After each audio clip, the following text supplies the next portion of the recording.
Hey guys, it's Hannah here, and it is almost the end of the year, which means it is time for us to recap what were my favourite products from last year. So last year I did my favourites videos a little bit differently. For my general favourites, I picked a new favourite that I tried in 2023, but I also mentioned a Holy Grail product. So today, as I'm recapping my favourites, I'm only going to recap what were the new favourites last year, because if they were Holy Grail favourites, they're still likely, like they are all still favourites, because they've reached that Holy Grail status. I then also ranked the 10 palettes I tried, and I'll talk about the top 3 palettes from that ranking and my thoughts on them now, a year later. This year for my favourites video, I'm going to do a top 24 in 2024 and just cover all categories with that. I think that's just going to be the best way to do it, and it'll only be products I tried in 2024. So no kind of long-standing favourites. So let's go. This was in order of application. So the first thing is the Milk Pore Eclipse Matte Primer. I really enjoy this. This is nearly empty, and I am very tempted to buy a full size of this primer because I really enjoy it. To me, this is a great replacement for the Too Faced Peach Matte / the First Day Beauty Mattifying Primer. I really like this. However, I have recently gotten the MAC Mattifying Primer. I think this is a little bit better at keeping me matte, but I do like the MAC for now. So like, I feel like when the MAC runs out, I'll repurchase this. This I like more. But it's not as drying or finicky as the one size. So this to me is still my top mattifying primer. Then the next 2 products I have finished up. The first is the Fenty Ease Drops. I finished these up last year. They are on my wish list to repurchase, but I ended up picking up, as you know from my haul, the Huda Beauty Easy Blur, which I kind of bought in replacement of the Fenty. So it is on my wish list to repurchase the Fenty, but I haven't. The next is the Giorgio Armani Power Fabric Foundation. I finished that off at the end of last year. It was phenomenal, but again, I haven't repurchased it. I'm really in a foundation trying phase. So many new foundations came out in 2024, and I did buy not a lot that came out this year. 2 of the foundations I bought came out previously, the Valentino and the Lisa Eldridge. Some of the ones that came out this year I purchased, like the Fenty, and I have, spoiler alert, purchased the Urban Decay as well. So like, I had enough foundations come into my collection that I haven't repurchased the Power Fabric, but that was a phenomenal long wear foundation. It's just really expensive. It's over $100. I wouldn't buy it without it being on sale. So there's that. Next we have my Sigma Color Correct Duo. If you watch my project pans, you know this is currently what I am panning, and look at that, folks. Like, significant pan on both of these. I love this. It's super creamy. I really like using the 2 colors. I use this differently than I feel like most people do. I use the darker one to actually color correct my inner corner, and I use the lighter one on the outside to brighten at this time of year. So for me, it is summer. But then in winter, I did use the lighter one on my inner corners because I still somehow have a little bit of color, even though I am an SPF queen, and I am, like, I went to the beach. Shocking. I don't go to the beach, but I went to the beach and I had my SPF 50 all over me, and I still feel like I came away with a little bit of a color to me, which is ridiculous. But love that color corrector. It's still fantastic. Next we have the Giorgio, why did I write Giorgio Armani? This is Givenchy Prisma Libre Powder. This is the full size that I purchased in the Sephora US sale last year, which I got at the start of this year. I finished the mini, I loved it. However, they have reformulated it, and from what I can see, I would hate the reformulation, so I don't recommend going out and trying it. I love my original, I will cherish my original, but I do not recommend going out and buying the new one because it looks like it is everything I do not like in a powder. So, still a favourite in the old traditional formula, but not, I wouldn't recommend a new one. Next, we have the Odin's Eye blush in Sienna Luster. Now, so my blush declutter has gone up. Yes, because that'll go up. Yeah, so my blush declutter has gone up. I was almost going to declutter this blush just because it is, as I mentioned in the favorites video, quite intense. It is quite an intense blush, but I do know how to work with it. But it is a very unique color to my collection, so it's not one I reach for regularly. So I think it was a favorite for a time.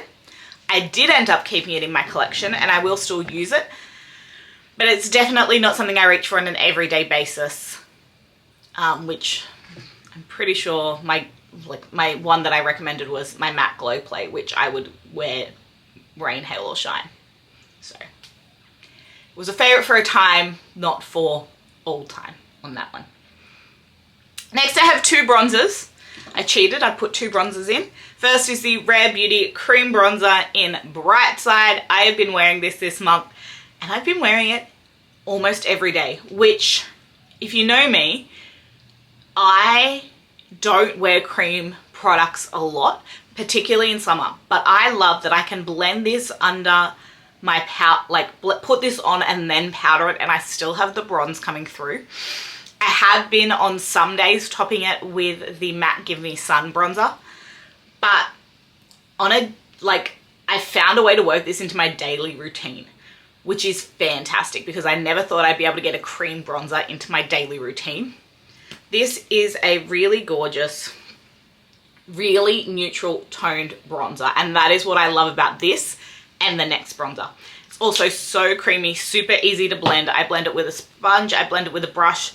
Both work, no streaking, fantastic. Again, I do it under powder because I use a lot of powder.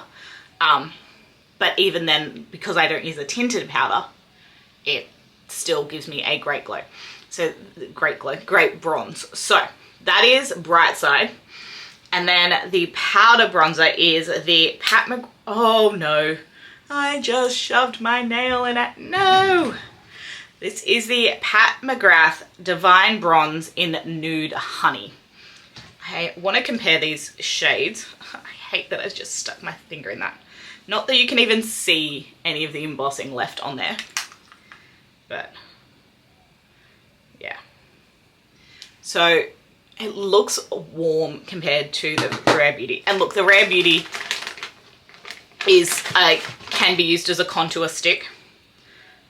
But let me blend the Rare Beauty out. Yeah, see, it still looks cooler. But I don't know. There is something about the Pat McGrath bronzer that is just the perfect tone of bronzer.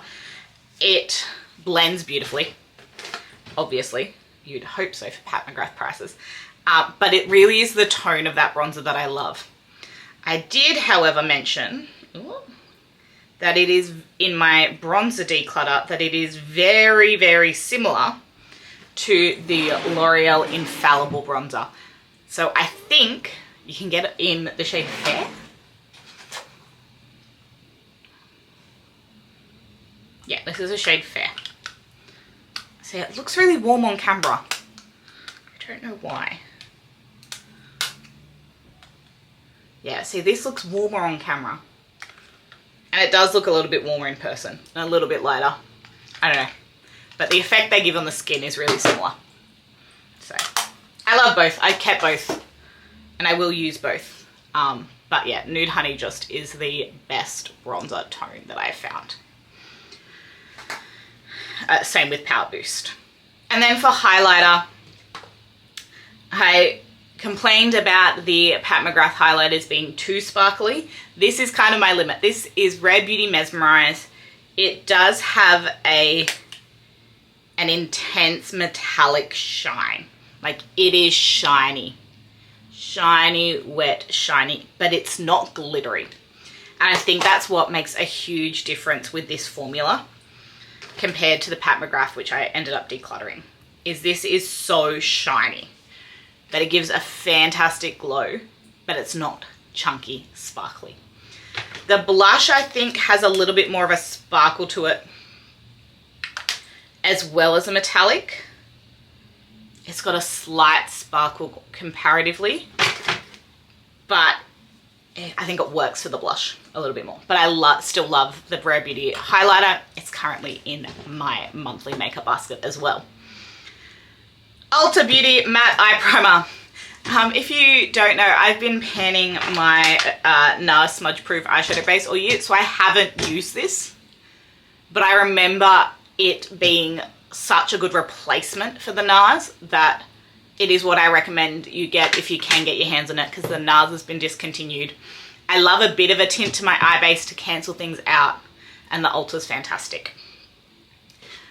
The best brown waterproof eyeliner, and I've tried I think 2 or 3 more this year, is still the Sephora Collection 12-Hour Liner in Tiramisu. This is a super dark brown. It is a matte. It is creamy to apply, but it stays super well. It is phenomenal. I love it. I compare it to my Marc Jacobs Earthquake, which I loved. It's fantastic. Then we have lip liners. There was 2 of them. Rare Beauty Worthy, which is like, why is this all looking so orange on camera? This is like a pinky tone and it just looks orange. Maybe if I put the one that is actually a warm nude next to it, it'll look less. I don't know. And then Too Faced but Badass. See, this looks like, yeah, so this is a fantastic neutral nude. This for some reason is coming off a little bit warmer, but it's more on the pinky side. Yes, there's some warmth to it, but I wouldn't say it's as warm as it's coming across. They're both super long wearing. The Too Faced is like a clicky pen. So it's got like a love heart end and you click up the product. Super cool. And then the Rare Beauty is just a twist up. I find the Too Faced to be a little bit creamier, but I feel like the Rare Beauty sets better. They're both phenomenal though. I still love them both. And then Makeup by Mario Lip Glow in Nude Glow. I almost considered decluttering this. I ended up decluttering the Juvia's Place one. It's because I didn't need 2 nudes. Like, this is so sheer of a nude. But it's a gorgeous formula. Like, I love this formula. There's a reason I have so many of this kind of format of lip product. I just didn't need to keep the 2 nudes, but I did keep the Mario and it is phenomenal. Then we had the Milk Pore Eclipse matte setting spray. I really like the juice in this. I don't love the mister. I've currently decanted some of it into my Charlotte Tilbury because I find that this mist nozzle is easier to kind of de-gunk because it is a mattifying product, so it has like a powder dry down in it. But it's great at keeping the skin matte. It's fabulous. And then the 3 palettes. So we have the Odin's Eye, my Odin's Eye singles. I used this last month. Reminded me how much I loved it that I went and bought new Odin's Eye singles. I really love these eyeshadows. I definitely get the most use out of, let me get my shade card. Nora is the one I use the most. That's this kind of pewtery gold shade. Then Ella is like the white to gold, which I love. Samantha and Maya are the gorgeous 2 warm tones. And then this one is Olivia, which is the pinky tone. They're kind of my top ones in order. I don't use this kind of corner anywhere near as much as I thought I would. I honestly feel like I'm going to pull out Nora and probably Samantha and pop it in my new Odin's Eye palette because I have 2 spaces. And I feel like that will, maybe I'll even pull out Ella and Nora and pop them in here. I don't know, we'll see. But I love the Odin's Eye formula, so I went and bought more. Then we have the Natasha Denona Glam Face Palette. I mentioned I was about to travel with this. It's coming with me again. I love this. This is my perfect travel palette. It is a row of neutral, slightly warm-leaning eyeshadows, a cream blush, and a highlighter. They're fantastic. They're the sparkly Natasha Denona formula, so it is top-notch. I love it.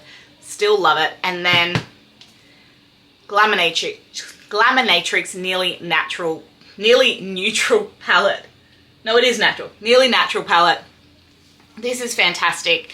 I compared the Luna Beauty Laura Lee Los Angeles palette to this, and this just is leaps and bounds ahead, particularly in terms of the shimmer formula. I love the Glaminatrix shimmer formula, so much so I bought an all shimmer palette and 4 of their singles this year.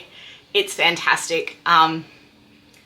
Nearly Natural is still my go-to shade, as well as Naked Eye. They're my top 2 shimmers, but this palette is just fantastic for every day and a little bit of sparkle.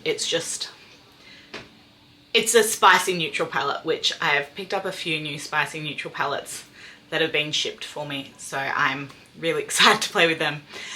But those were my top products of 2023. All of them are still around. Most of them still ones I would consider tippy top favorites.